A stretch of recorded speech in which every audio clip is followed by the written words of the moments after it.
Presented by Super Music. DJ Sonu Raj. Mixed by Super Saurabh. जा बेवफा सनम दिल को देके जखम प्यार का तोहफा खूब दिया। जा बेवफा सनम दिल को देके जखम प्यार का तोहफा खूब दिया। बन गया सारा बियारो क्या सिला महबूब दिया। बन गया सारा बियारो क्या सिला महबूब दिया। जा बेवफा सनम दिल को देके जखम प्यार का तोहफा खूब दिया। जा बेवफा सनम दिल को देके जखम प्यार का तोहफा खूब दिया। ऐसी किस्मत लिखा कर आए हैं कि दूर तलक गमों की साए हैं। ऐसी किस्मत लिखा कर आए हैं कि दूर तलक गमों की साए हैं। अरे जख्म देना तो गैरों की फितरत है। अरे जख्म देना तो गैरों की फितरत है। हमने तो अपनों से जख्म पाए हैं। हमने तो अपनों से जख्म पाए हैं।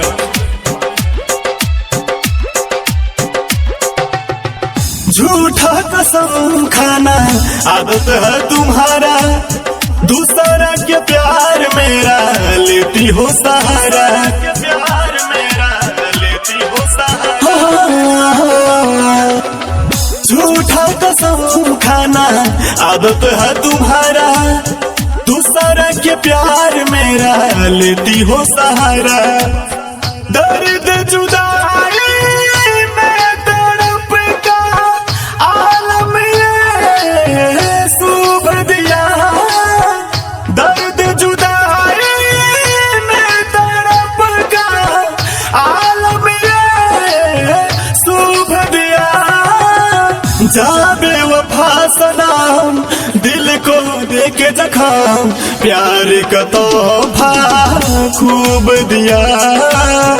जा बेवफा सनम दिल को देके जखम प्यार का तोहफा खूब दिया।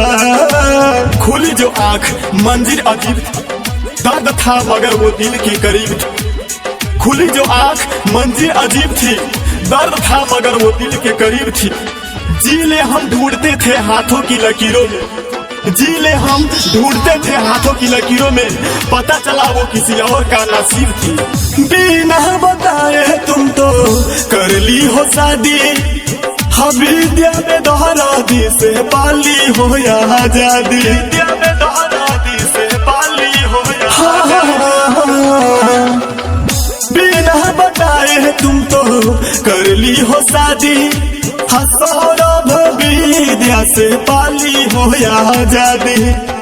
जैसा भी तेरा में था तेरा धोखा वो बहूब दिया। जैसा भी तेरा में था तेरा धोखा वो बहूब दिया। जा बेवफा सनम दिल को देके जखम प्यार का तोहफा खूब दिया। जा बेवफा सनम दिल को देके जखम प्यार का तोहफा खूब दिया। Presented by Super Music.